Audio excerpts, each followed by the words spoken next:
Hello everyone, I'm Cristina Caffarra, and this is Escape Forward, the podcast where I have the privilege of being able to discuss some of the issues I think are most salient and interesting in policy space today with some of my favorite people. Ideally, moving forward from antitrust, which is my original domain, but not necessarily always succeeding.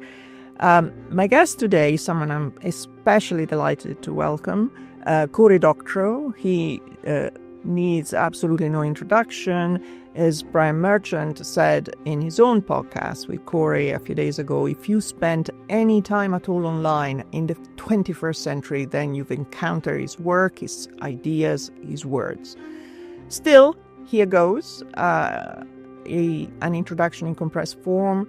He's an extremely well-known science fiction author, activist, and journalist with a very long list of books, articles, blogs, Twitter threads that read like essays, always a must-read, plus many more accolades and awards and honorary doctorates and fellowships.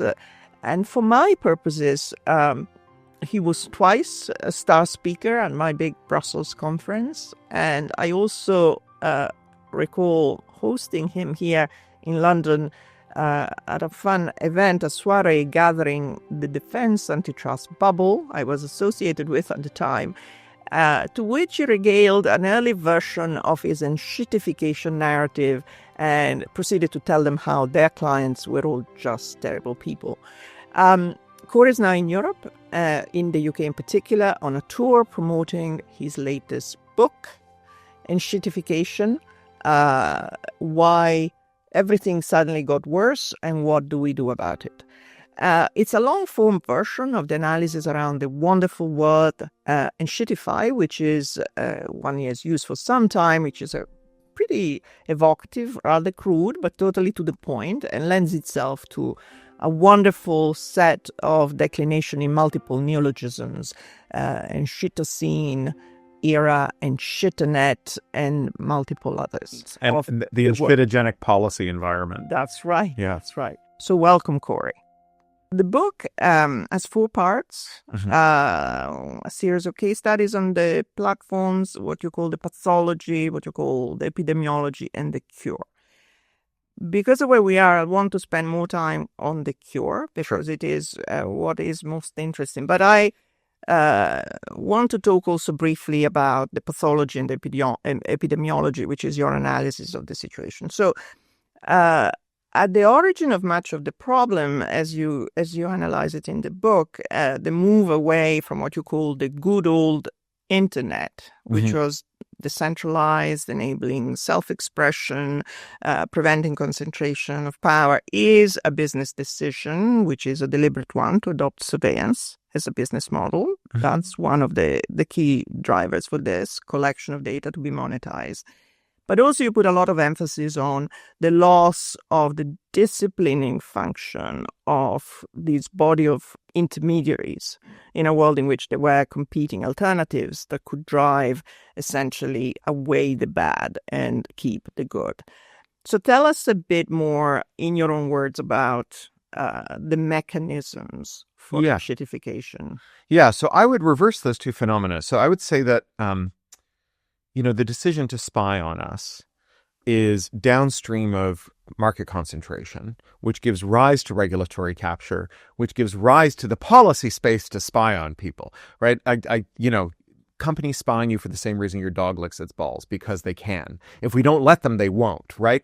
Payment processors don't take your money and keep it, right? They actually do the thing that they're supposed to do because there are regulatory and market consequences for stealing your money. There are no regulatory or market consequences for stealing your data, so they do it.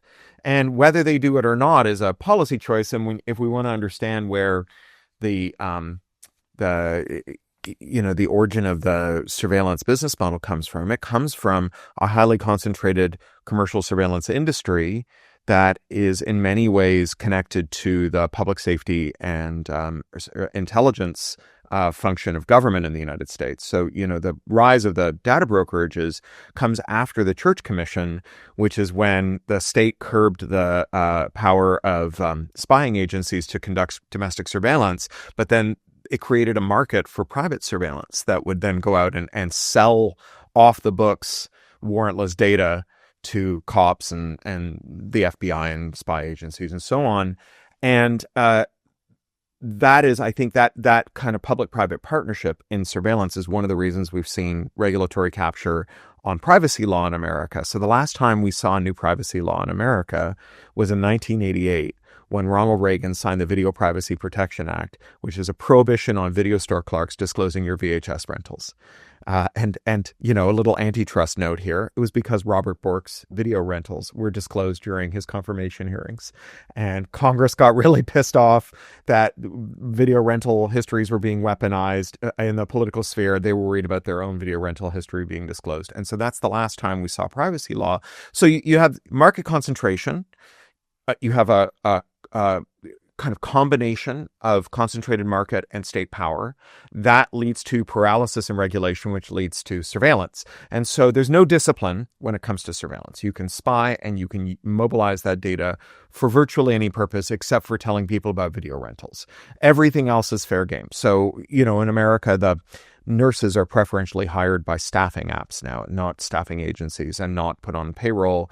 And those 4 national staffing apps, they all bill themselves as Uber for nurses, and they all use the unlicensed data brokerage world to buy in nurses' recent credit card debt history before offering shifts, and they lower the wage based on the amount of credit card debt. It's kind of desperation premium. And obviously this is like a disgusting, terrible thing to do. And no one wants their catheter inserted by a nurse who stayed up till midnight the night before driving Uber because they're being penalized for having credit card debt and, skip breakfast this morning so they could make rent. But, the reason that's happening is because we don't curb commercial surveillance. So that's interesting. The way you put it, and indeed the book insists on the loss of the intermediary's disciplining value or role, which ultimately creates the space for these business models to essentially expand and become the dominant ones. Yeah, I mean, obviously we were very interested in disintermediation at the dawn of the internet, and it was because a collection of intermediaries, particularly in media, but also in other sectors, had become very powerful. They'd cease to be helpers and they'd become gatekeepers. And, there's nothing wrong with intermediation per se. Very few of us are capable of writing our own web server, hosting it on a computer we build ourselves, pulling our own fiber, right? We need intermediaries. And the problem of an intermediary is because they operate kind of in this utility function behind the scenes, and they are intermediating between different groups of people who are otherwise unconnected, that they can play them off against each other. It can be very hard to know whether your intermediary is doing you honest or not. There's, the reason that the mafia always gets into, being royalty collectors or, doing jukeboxes or distribution is because anytime you have that system where you've got, 2 groups of people and an intermediary between, if the intermediary wants to take advantage, they can. We have in tech some really special technical characteristics that do discipline intermediaries, the biggest one being the flexibility of computers themselves, which means that if you suspect your intermediary is abusing you, if you don't like the way you're being treated, you can always write a program that either curbs the conduct of the intermediary. So, for example, an ad blocker or a privacy blocker or a third-party app store with a jailbreak that lets you install it on your phone. But also, it allows you to curb their behavior, but it also allows you to escape. So you can export your data, you can scrape it out, you can do all these other things. And so historically, intermediaries had to play fair. That's because right. They would risk the departure. The thesis, effectively, that you're putting forward. So 20 years of IP law expansion has made most of that kind of guerrilla tactic, this adversarial interoperability, it's made it effectively unlawful. And so Guy J. Freeman, who calls it felony contempt of business model, where it's just become illegal to alter things that you own so that they defend your economic and privacy interests against the manufacturer. So that's an initial assessment of the causes, if you like. Let's talk a little bit about the manifestation, the epidemiology. You talked about the example of the nurses. And, there are multiple examples, which I think would help people really understand how you Sure. view the development of ancientification. So we are in a world in which effectively people face incredibly anomalous situation, discrimination in the nurses' case, pharmacists, independent groceries, ride sharing is one host of terrible experiences that people have online, subscription model that capture you, the whole area of repairs, Printer ink. the fact and the effect not just on consumers but also on workers. I mean, the podcast you had with Brian Merchant was talking at length about the effect on tech workers and the implications for that.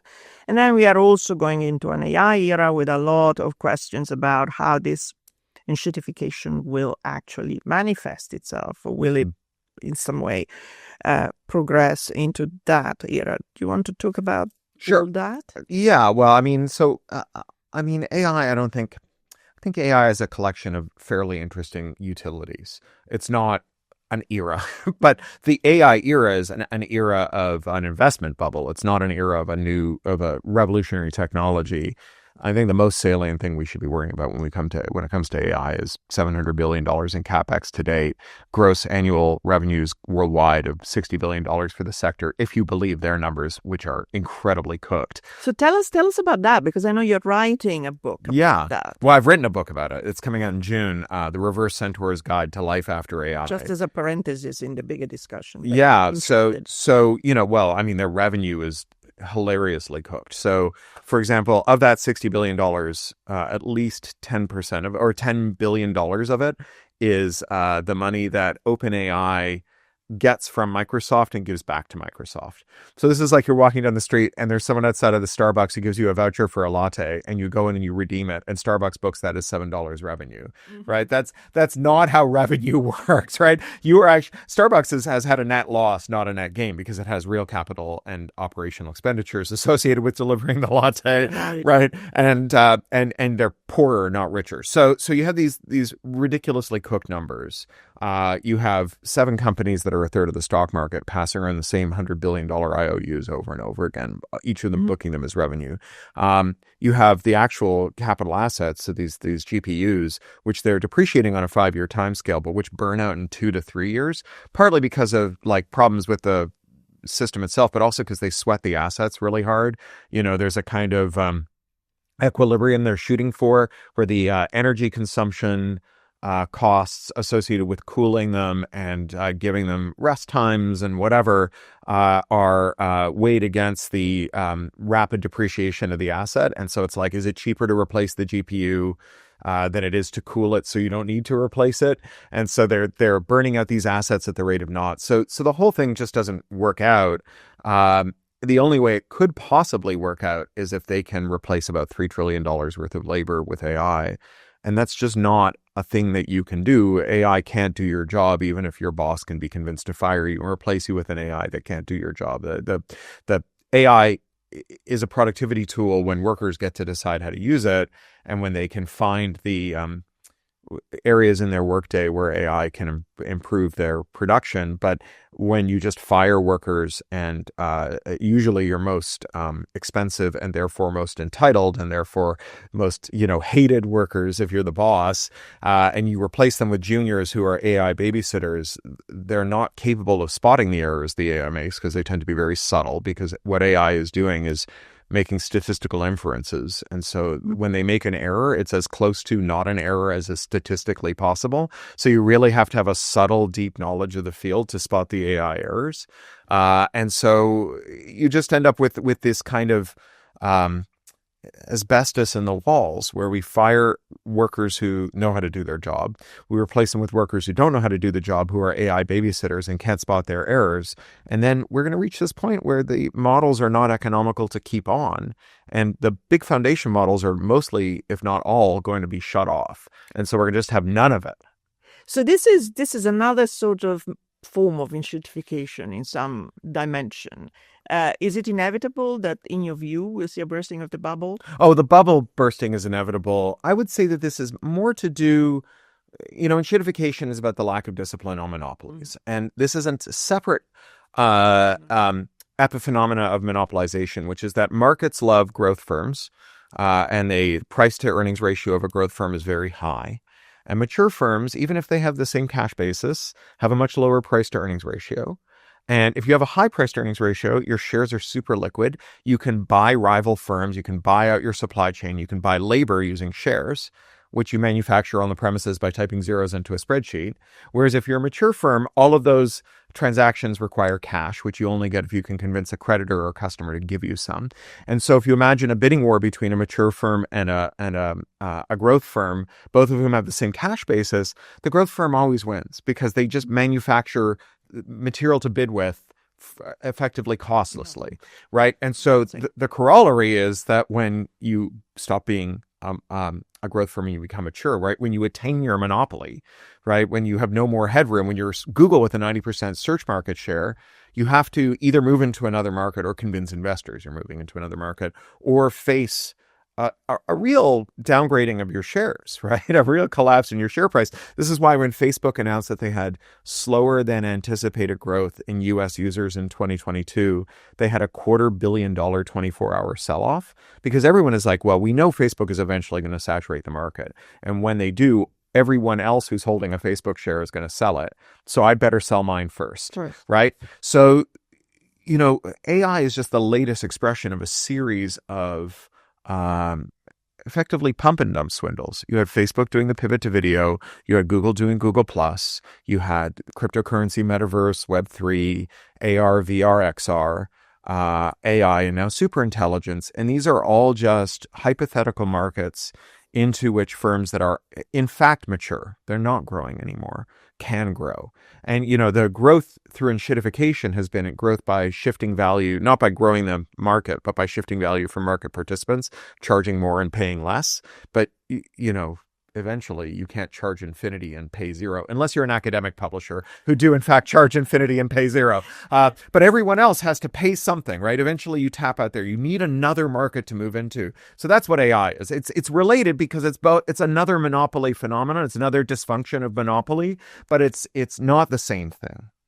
So we digress a little bit around AI. I want to take us back to the main topic of platform enshittification. And before we get to the cure, which is to me the sort of the bulk of what ultimately I want to discuss, the question is given the sort of the conditions and the factors in play, is enshittification inevitable in these circumstances for platforms? And I'm saying this because one of your possibly least favorite people, an economist, I don't know if you've seen it, has published a piece on Competition Policy International on your book, saying, agreeing with much of what you say, but also saying, well, as economists, I want to do. Enshittification is interesting, but it's not inevitable. It will happen in some circumstances, not in others. It depends on how the rent is shifted between the various cohorts, and it's not an inevitable phenomenon. That makes me smile. There is a very funny piece in your book about how you sort of kind of experience economists, which I won't necessarily elaborate on. But of course, there is a body of people, economists, of which I'm one, who have been paid to actually question whether, ultimately, is it really that way? And can we model it? And is it always the case? And under what condition? And what kind of equation can I put forward? So is it inevitable that for these platforms, given their business model, we were careering towards enshittification and there was no alternative?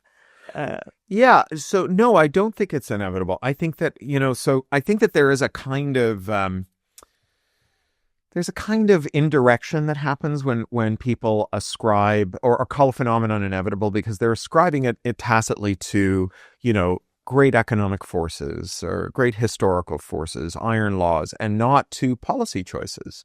And one of the ways in which that works very productively for people who benefit from dysfunctional policy environment is if it's not the result of policy choices, but rather, this kind of vulgar Thatcherism, there is no alternative. There's no way it could have been but this way, then it's not your fault and we can't do anything about it because history has conspired to bring us to this juncture. But, I think that if you think about how tech firms historically faced consequences when they materially worsened how they operated either for suppliers or for customers or both, we can identify these forces that discipline them. We can see how they were dismantled. So we had, for example, competition. And competition didn't disappear because there are returns to scale. It disappeared because we didn't enforce competition law.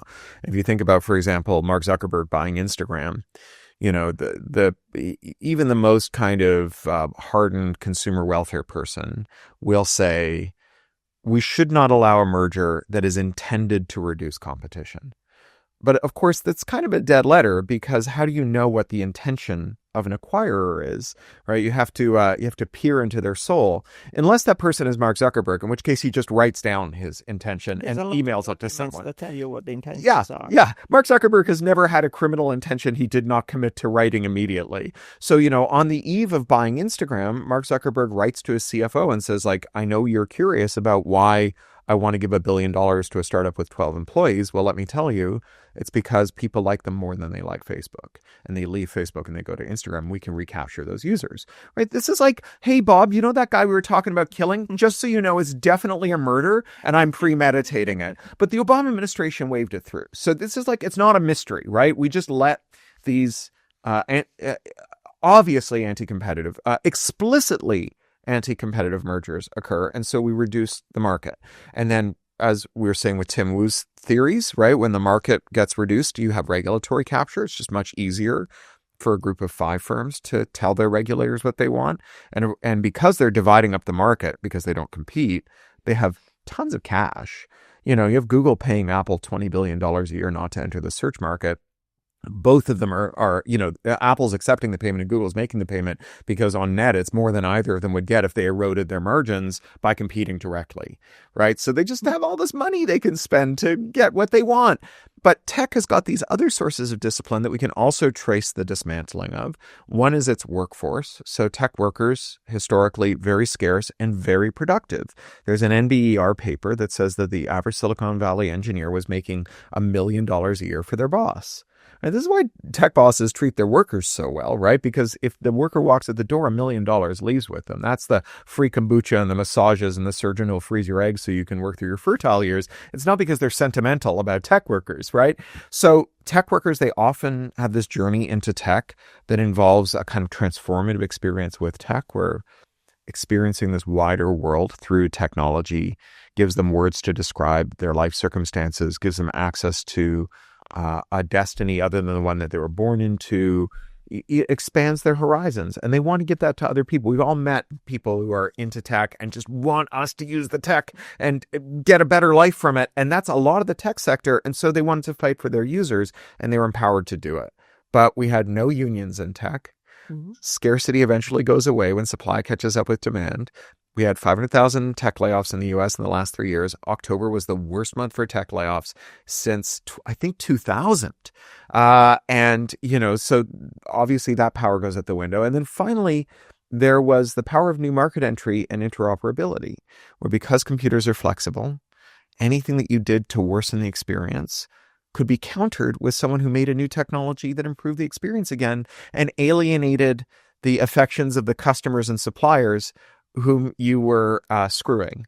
And so, if you make the ads more invasive on your website, you invite someone to make an ad blocker and your users then install the ad blocker and then they never see another ad again because it's not like they ever uninstall the ad blocker. And so this checks the worst impulses of firms to charge more, pay less, deliver less value. But the growth of IP law over 20 years has banned that kind of reverse engineering. So now we're in this regime, it's called the anti-circumvention regime, where this set of laws that the U.S. Trade Representative has militated for and all of America's trading partners around the world, including the EU, effectively prohibit any act of technology modification, provided that technology modification requires what's called circumvention, which just means like it's been designed not to let you change it. So the programmer has like drawn a chalk dotted line around part of the code, and they've written next to it like, don't change this code. And then if you go in and change the code, even if it's in a device you own, even if it's for a lawful purpose, it becomes unlawful. And so now, why wouldn't you make things as invasive and as extractive as possible? Apps are just websites that it's illegal to defend your privacy while you use them, which is why everyone wants you to use their app and not their website. And so we lose that final source of discipline. And then that's what makes it inevitable, right? If you say to firms, you can pay less, deliver less value, and retain those surpluses for yourself, well, of course they're going to do it. And if they don't, the executives who are managing the firm will be fired and replaced with ones who will. And factionally within large firms, the faction that militates for more extraction will always beat the faction that militates for a fairer deal, because all the fairness side can say is, I would feel bad about myself if we were more extractive. And the other side gets to say money talks and bullshit walks, right? We can make more money. I'm sure you followed the Google antitrust trial on search. We know in 2019 that Google had tapped out its growth. They had 90% search market share. They weren't going to grow into more search users unless they like raised 1 billion humans to maturity, which was Google Classroom, but it takes a while, right? And so they needed a source of growth, and they had this one faction that said, why don't we squeeze users? We will reduce the quality of search results, so you have to search more than once. Every time you search, you'll see more ads. We'll just take out the things like spell checking, context awareness, looking to the day's news for search queries. So, someone throws a submarine sandwich at a National Guardsman in Washington, D.C. We're not going to show you that article when you search for submarine sandwich Washington, D.C. We'll start with restaurants in Washington, D.C. You're going to have to go back and type, oh no, submarine sandwich National Guard, Washington, D.C. And so that's 2 shots at showing you ads, right? They can just turn that off. And so there's this collection of memos published by the DOJ during the antitrust trial, where you have the one faction that's saying that's terrible. If we do that, we'll make the product worse. I gave so much of myself to deliver this product. This would be awful. And then the other side is saying, well, we'll just make a lot of money. And they won. And if the other side had been able to say this would be awful and we'll be poorer because we'll have new market entry, because we'll have more ad blockers, because we'll have whatever, right? Our regulators will punish us. Our workers will walk out en masse. If they had that source of discipline, then they could have carried the day. So that's what makes it inevitable, right? The enshitogenic policy environment makes it inevitable. So I mean, I was more than just watching the Google search matter. I've been involved in it for years. But I want to pick some of this apart. I mean, in the book, it's you canter through it now. The mechanisms that can provide this kind of control effectively or containment of these bad outcomes are, as you said, tech worker power, interoperability, but also competition and regulation. So leave aside tech workers and we'll talk about interoperability. I want to dive straight into competition and regulation because that's inevitably my domain or my original domain. So in the book, you have a whole big discussion of the resurgence of antitrust under Biden, and you have a great description of what the set of Biden enforcers did, from Lina to Jonathan to Rohit and so on.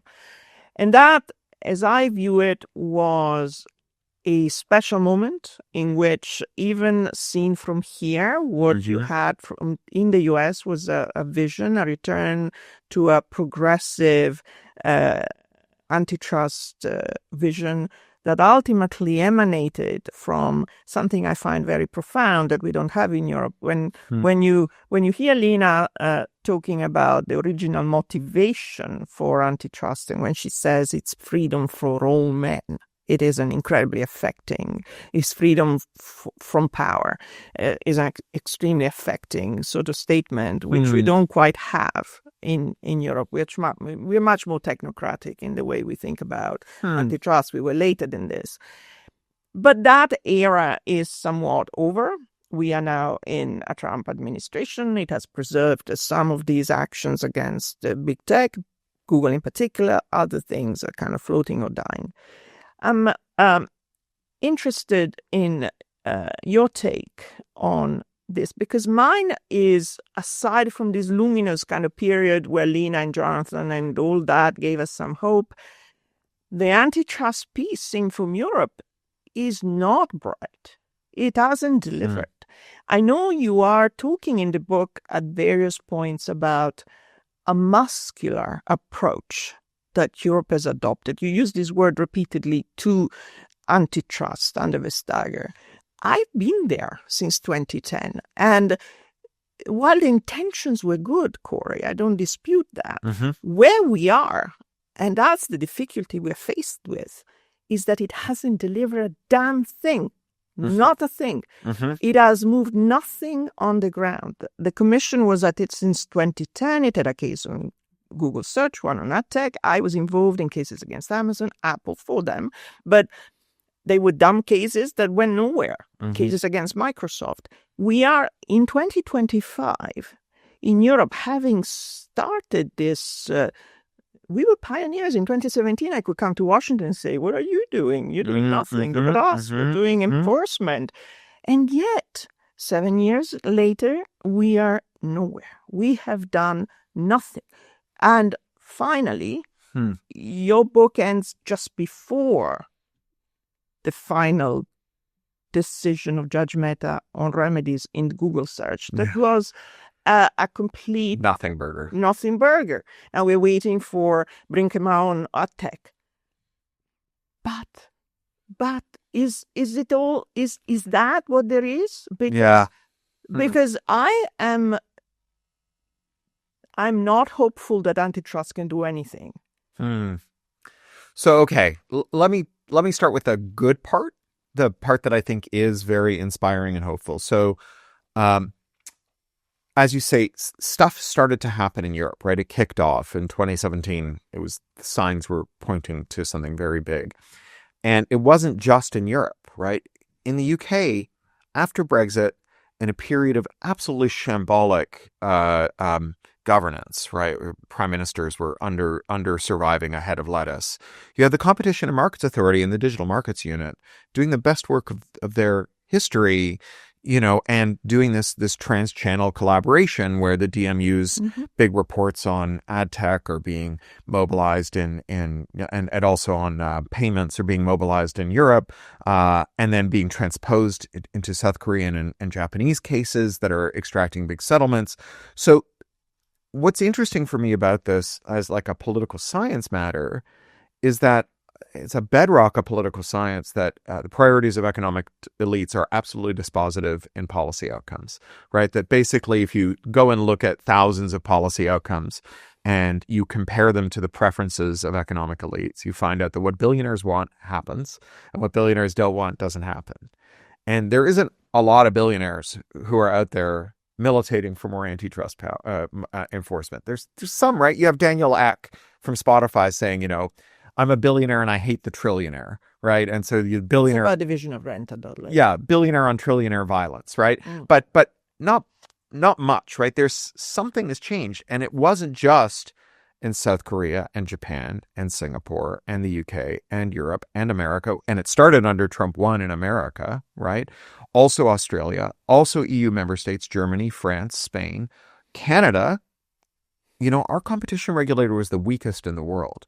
The Competition Bureau had brought 3 merger challenges in its whole history and had never succeeded. And in 2024, Justin Trudeau, who was an institutionalist and loved big corporations and worked hand in glove with them, nevertheless whipped his caucus to deliver an expansion of powers for the Competition Bureau that exceed the competition power, the regulatory powers of, I think, any other regulator. I haven't started to use them yet, but they have a budget now. And then in China, you have the Cyberspace Directive, which cracks down on Chinese tech firms, because no matter what Nick Clegg said, Chinese tech firms are not an arm of the Chinese state. They're a competitor of the Chinese state. And the Chinese state was quite resentful and jealous of them. So something happened in the world that reversed the law of political gravity, right? Political pigs started to fly. Political water started to flow uphill. It is remarkable. I don't think anyone knows where it came from. I don't pretend to know where it came from, but something really big happened. There is a tailwind blowing.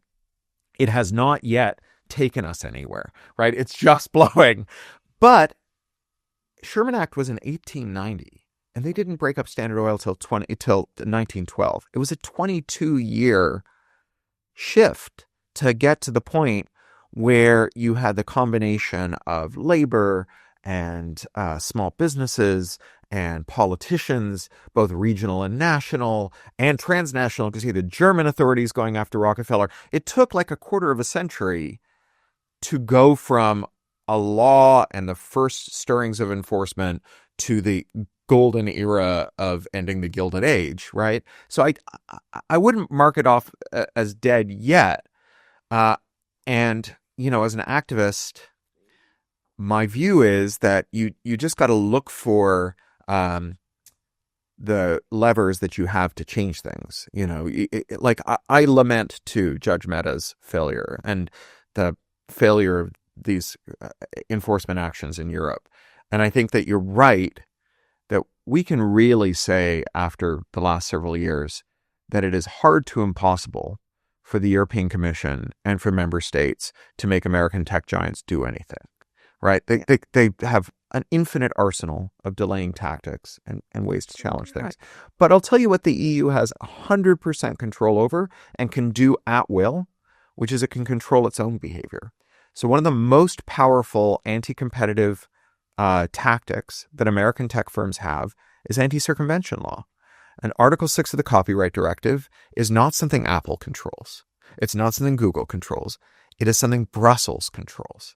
And so if we were to say we will withdraw Article 6 of the Copyright Directive, we will simply withdraw from Apple the right to use European apparatus of state to attack European firms that add new app stores, that reverse engineer their devices, that give you a thing, you go to the Carrefour checkout and there's like a 99-cent dongle you plug into your phone that jailbreaks it and installs an app store. Yes, but who's going to do that? The European Commission? That's currently lying on the floor because is it DMA or CARS? This is not even close. So let me just take back some of the things that you've said. I agree with you emphatically that there was a period after 2019, and I stood on the steps of the Supreme Court with the state AGs talking about, starting a complete reversal of the trend in the US, which had been permafrost for 20 years. There's been a certain wave, as you put it, across the world. But it's, at the moment, you want to be optimistic, it's paused. The UK CMA is dead. Yeah, Doug Gurr is not going to be a muscular enforcer. Whatever the current CEO says, the greatest gaslighting, I've always wanted to do this. No, you didn't. Yeah. And the chief economist has resigned because there is nothing for him. Because they fired the head and replaced him with the head of Amazon UK, just to be clear for people who don't follow this. Yes. So the UK CMA is doing vet clinics, which are very interesting, petty little mergers, but they are under very clear instructions not to touch big tech, not to do anything about it. The era that you described during Brexit was when basically the government was preoccupied with Brexit and let the CMA run amok from their point of view. Now, the City of London has sat on them and said, no more of that fancy stuff. Mm-hmm. Brussels, look at what happens with the AdTech case. So just over 2 months ago, the commissioner needs to announce that the decision is about to be taken. So comes out, but is pulled back at the last minute because the president and the trade commissioner say, don't upset Donald Trump. Yeah. So they then come up a week later after having negotiated for a week as between Google, the White House, and the Commission, I'm sure, with something that says, we'll fine you something like 1.9 billion euros, which is less than a day's revenue or day and a half for Google. Changed down the back. You have to come back with your own suggestion for remedies. Like you've been at this for 5 years and you couldn't think of remedies. They snack up on you. Yeah. And no, you, the defendant, need to come up with the punishment. So, and the answer is, particularly in the current era, if we are in a world in which we're worried about tariffs on cars, the DMA is expendable. I get it. So let me tell you why I think we're not out of moves, right? I'm not saying that like we're going to win. I'm saying we're not out of moves here. So I think broadly, if there's a group of people who've been trying to change something for a long time and they haven't succeeded, and then things starts to change, it's rarely because they've invented a cool new tactic. Maybe sometimes Obama 2008 had a cool new tactic, right, in terms of how he campaigned. Mostly it's because they built a new coalition, right? They found people who care about the same equities as they do, maybe for totally different reasons, who've joined in. And I think that on independence from American tech, there's quite a coalition brewing, and it needn't be something that originates in Europe. It is, in fact, there's a potential for a global race to see who can provide the tooling for independence from American big tech first, with enormous spoils to the winner, because there's an industrial policy aspect to this. So let me walk you through that. So the industrial policy aspect of this is that you have huge rents being collected by American firms because they can block circumvention, right? Because they can just unilaterally design things. There are some European firms that do this too. So Mercedes, you mentioned, they rent you your accelerator, right? You have to pay a monthly subscription to get the full acceleration out of your accelerator pedal in your new Mercedes. And that's only possible because you can't just take it to a mechanic and say, my accelerator is broken, because that is the definition of a broken accelerator, right? My accelerator is broken, fix my accelerator. The mechanic could do it, right? I mean, like, someone could provide the mechanic with the software to do that. That's not hard. It's just illegal under the copyright directive. We have the copyright directive because the US threatened Europe with tariffs in 2000 if they didn't adopt the copyright directive. And so we now have the tariffs. And so there's a strong case for Europe getting rid of this, even if it's going to upset Mercedes, because no one in Europe likes the fact that Mercedes is renting them their accelerator. No one in Europe likes the fact that Medtronic, which is a big Irish medtech company, forces you to use their technicians to fix ventilators. There was a catastrophe during the lockdowns when everyone's ventilators were breaking and you couldn't fix your own ventilator. So no one likes it here. So there's this like industrial policy opportunity, because if you are the country or the bloc that says, we're going to legalize reverse engineering and modification. We're going to make the tooling for app stores. We're going to make the tooling for printer cartridges. We're going to make the tooling for privacy blockers. We're going to make the tooling for taking all the Tesla features that you subscribe to and just unlocking them at the mechanic, at any mechanic, and you don't give any money to Elon Musk. There's no monthly subscription. You just get all the subscription features for one price. We're going to do that. Every other country in the world wants to buy those tools, right? So there's like one block, right, which is investors who want to capture that. You know, Jeff Bezos, when he started Amazon, he said to the publishers, your margin is my opportunity. Well, Jeff Bezos now has a very big margin. It's someone's opportunity. We have eschewed that opportunity because we were worried about tariffs. Now we have tariffs. If someone says, do as I tell you, or I'm going to burn your house down, and then they burn your house down anyway, you don't have to keep doing what they say. You're a mug if you do, right? But then there's the digital sovereignty aspect. So Donald Trump has made it very clear that he does not view America as having trading partners or allies. It has rivals, and the rivalry is pursued through tech platforms. So this is what we were warned Huawei was going to do, right? If we let them get into our telecoms infrastructure, that they would use that to achieve geopolitical coercion. Right. And so you have Karim Khan, the chief prosecutor of the International Criminal Court. He swears out a genocide warrant for Benjamin Netanyahu. Trump denounces him, and Microsoft obliges Trump by terminating Karim Khan's Outlook. And he loses all the working documents of the International Criminal Court, his calendar, his address book, his email archives. So that could happen to any government ministry, any firm that America competes with. And it doesn't stop there, right? You remember when Putin's thugs looted these tractors in Ukraine, and they showed up in Crimea because they're like low-jacked by John Deere. So you can always find the tractors, right, wherever they are in the world. And John Deere was able to press a button and those tractors were permanently immobilized. And we all thought that was very cool, right? It was cool. But Donald Trump can coerce John Deere into shutting down the agriculture in any country he doesn't like, right? So there's this strong national security case for legalizing jailbreaking. And it cuts both ways, because we should worry about China having control over batteries and inverters in Europe, and electric buses and all these other things that are manufactured where you have cloud connected Chinese technology. We should worry about it because geopolitically it's a tool, And why wouldn't they use that tool if it makes sense to do it? But this is exactly the point I wanted to end with, which is the sovereignty point. I mean, what you describe about Karim Khan is very live in Europe. People are very aware of it at every level. It is one of the most discussed issues, and it is the wake-up call, amongst other things, that is leading to this enormous discussion about digital sovereignty, which for me is a much, much more hopeful one than regulation and competition. Because regulation and competition are about, we tame them. Somehow we clip their wings. And they're bad actors, they do bad things. Okay, I get it.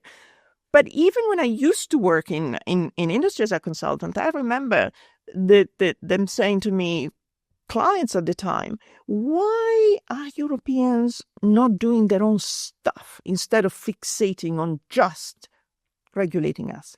And that always stayed with me because, of course, the American ethos of building is one that we don't have in Europe.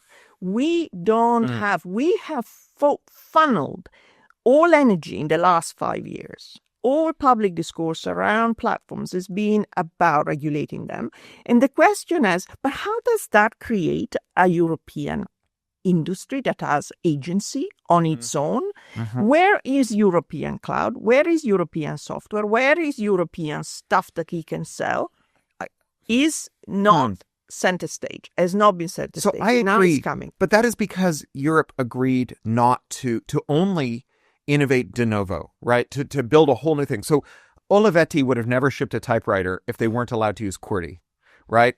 If there had been if the Italian minister had said to the Americans, we promise that we will use our courts to destroy any company that layers out a QWERTY keyboard, Olivetti would have never shipped a typewriter. We would have said, where are the Italian typewriter manufacturers, right? Nokia would have never shipped a phone if it only worked with other Nokia phones and if it didn't interconnect to the global telephone network. And the global telephone network's interconnection has to do with not just the ITU setting standards for phones, but also the rescinding of exclusivity privileges extended by governments to telcos, particularly AT&T, right? And there is this incredible dynamic in interoperability where monocultures are actually dangerous to monopolists because they invite market entry. So, I know Carter Phone, Hushaphone, right? These really important cases where AT&T argued that new market entrants could not make accessories to plug into the Bell system.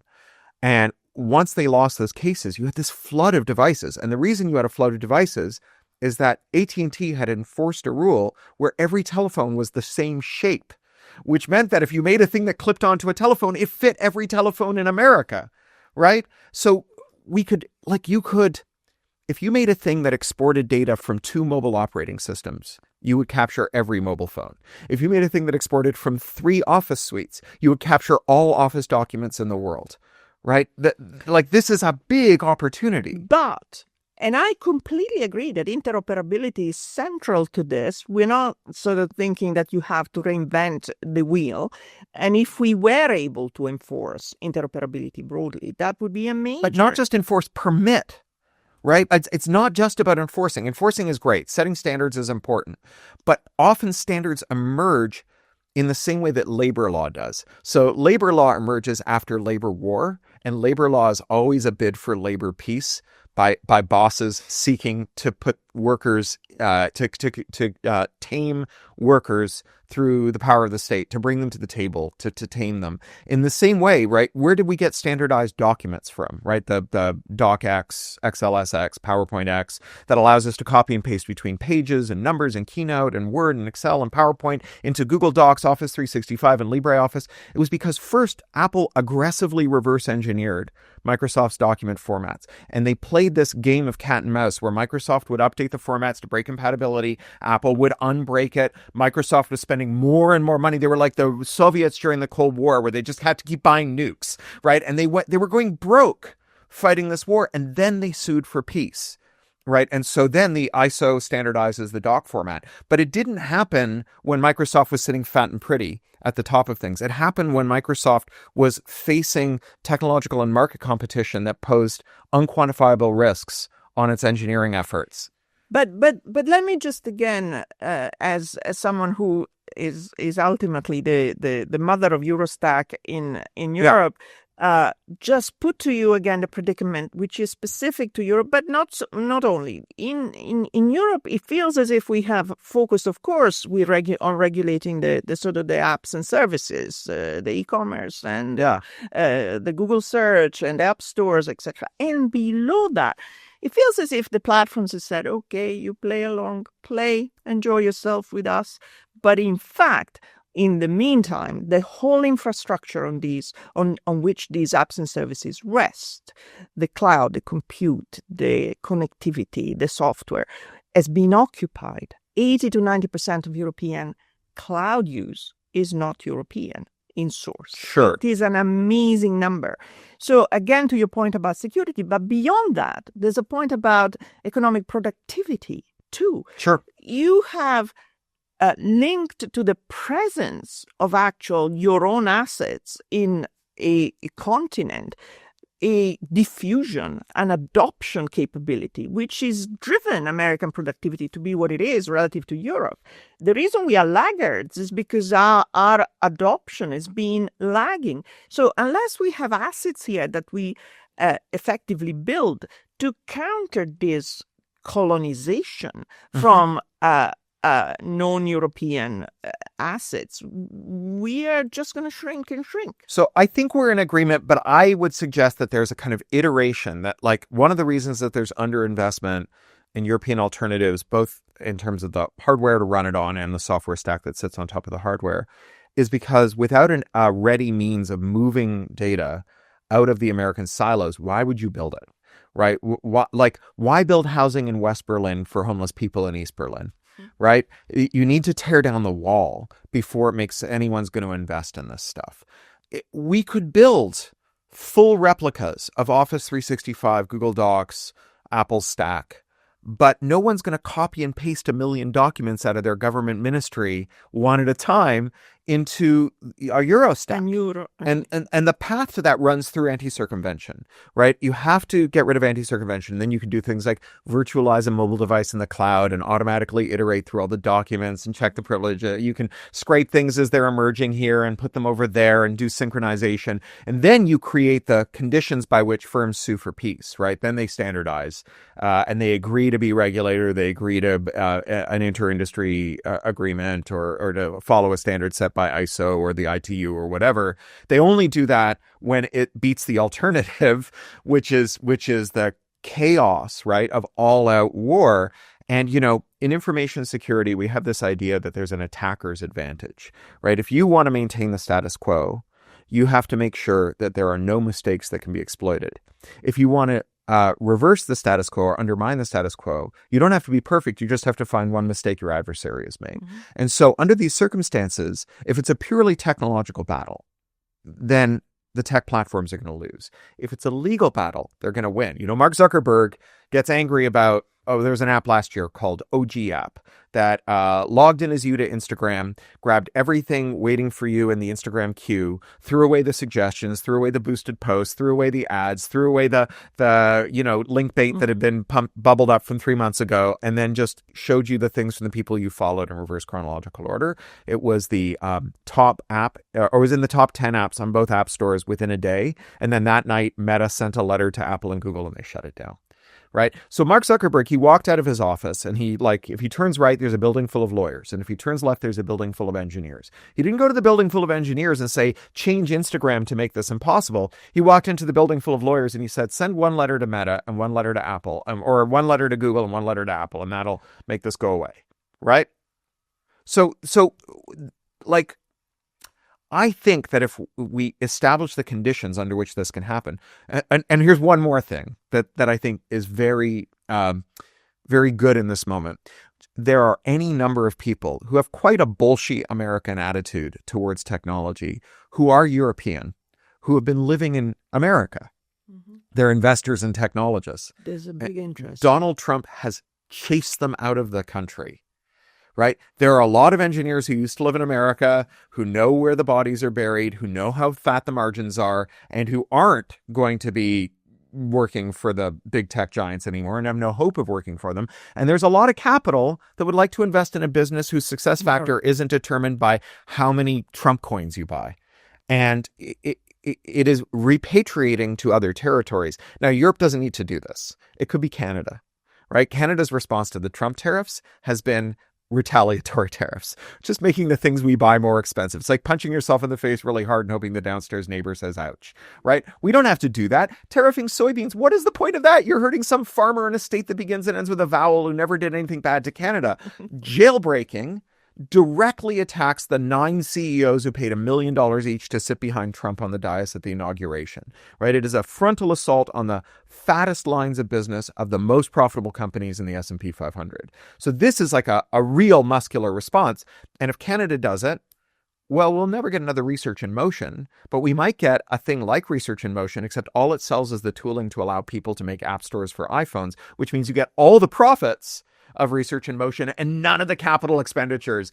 Apple has to do the capex. You get to collect the rents. That is an amazing business to be in. Now, Europe will get the consumer surplus from it because European firms that want to run app stores will be able to buy that tooling from Canada, but Canada's going to be the one exporting it.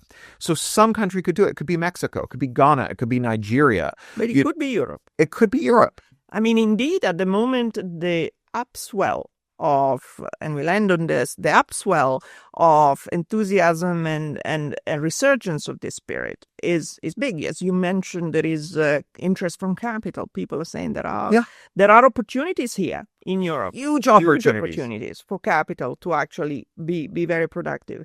And honestly, I want to end on a positive note. I agree with you that maybe competition and regulation will come into their own, and maybe this current phase is just a phase and there will be another runway. But this gives me more hope that building something that, of course, needs to then hold platforms and the power to account is the way. I don't see another way. I agree. Well, but I also think that, like, to create the space for regulation, you have to weaken the platforms, right? I always tell my libertarian friends this, right? If you think that the only thing the government should do is enforce contracts, they still have to be able to enforce the contracts. They have to be more powerful than the parties to the contract. Otherwise, what'll happen is they'll say, no, you cheated the contract. And the more powerful party will say, I think you'll find I didn't. And that'll be the end of the story, right? So the smallest government you can have is determined by the largest corporation you're willing to tolerate. And so, you know, I don't think there's any intrinsic good in making governments extremely large. No. They should be as large as they need to be and no larger. And one of the ways that we can leave more space for sort of pluralism, civil society, SMEs, cooperatives, and not just have the state run everything, it is by making firms smaller so we can make states smaller as well. And so if we can make firms smaller by withdrawing the power of the state from them, right, withdrawing the access to the tools of the state to punish market entry through IP law, then we can cut them down to size. We can turn the cartel back into a rabble. I mean, remember where we started with this with Tim Wu and his paper, when tech was a rabble of 200 SMEs and media was 7 giant concentrated companies, which is now 5 giant concentrated companies. Tech got its ass kicked, even though they were 2 orders of magnitude larger than media, because they had a collective action problem. Mm-hmm. And they were eroding one another's margins through competition because workers could command a higher wage and consumers could command a lower price because they competed. And so subject them to competition, not because competition is a good unto itself, but because competition makes firms, it shatters the solidarity of the ruling class. Subject them to competition, shatter their solidarity, make them bid against each other, and then we can do some of those other regulations. We can break them up. We can bring them to the table and make them agree to standards and interoperability mandates and so on. All of that stuff is good, but it's hard to do when you have giant monopolists. In Eastern Canada, there's this joke whose punchline is, if you wanted to get there, I wouldn't start from here. that is where we are, right? This is not where we should be starting from, but it is where we are. It is where we are. And I think I could not agree more with the notion that you can't expect. In Europe in particular, we have been infantilized to the extent that we expect governments to do everything for us. But there is a great deal of, again, resurgence of spirit from the private sector that is saying, we're not waiting for someone from Brussels to do things for us, regulation or whatever. It has got to be done as a grassroots initiative that I am most hopeful for. And I don't think it ends in Europe, because I hear these sovereignty voices in other places, very strong in Canada, very strong in other parts. So I think that's a very promising line. Do you remember when the UK legalized unlocking phones from carriers? Right. So there was like this moment where some tooling companies got together and they made the tools to unlock phones. But the face of it was a man with a card table at the back of my dry cleaner near Old Street Roundabout. And he was paying whatever, 25 quid a week for access to the latest updates that would unlock every model of every phone as the new software was being pushed out over the air to the phones, right? So he could always do that, right? So that's what the value chain looks like, right? When we think about this, when we think about like inkjet ink refilling, we're like, okay, well, that's a low margin business, right? Mm-hmm. Sure. It's the kind of business that the kind of manic entrepreneur who's selling vapes and has a Bitcoin ATM and is also will take your dry cleaning and also accepts your parcels for Amazon, they'll get into that business. But someone needs to supply them with the tools. And there are a lot of people who want to be in that business who will buy that tool. And it has to be a subscription because it's adversarial, which means that you buy the tool once and the manufacturer updates their side and the tool stops working. So it has to be kept up to date. So there's a case for a recurring revenue, a recurring payment and a recurring revenue. So it's the kind of business that capitalists in the last 20 years have loved. Right? Lots of customers, all of them willing to pay a subscription. If they stop paying the subscription, the product stops working. It's delivering value to their customers. They make money from it, right? This is a very good business. And, we look at inkjet ink and what happens when we don't have that business. 4 companies make all the inkjet ink and make all the inkjet printers. They force you to use their OEM ink. OEM ink is now the most expensive fluid you can buy as a civilian without a license. It's $10,000 a gallon, which means it'll be cheaper to print your grocery list with the semen of a Kentucky Derby winning stallion, right? So that's a gigantic market opportunity, right? It's a penny a gallon in bill of materials. It's $10,000 a gallon at the retail level. Somewhere in the middle is a very good business. So what a way to end. I think we are at time. Yeah. You have to run and catch a train. But I'm enormously grateful. Me too. Talk to you for hours. Yeah. Because on this is you have perspectives that are unique. I'm sure that people will enjoy it as much as I did. So thanks again Christina. for being here. Yeah, well, thank you for inviting me. It's great to see you again.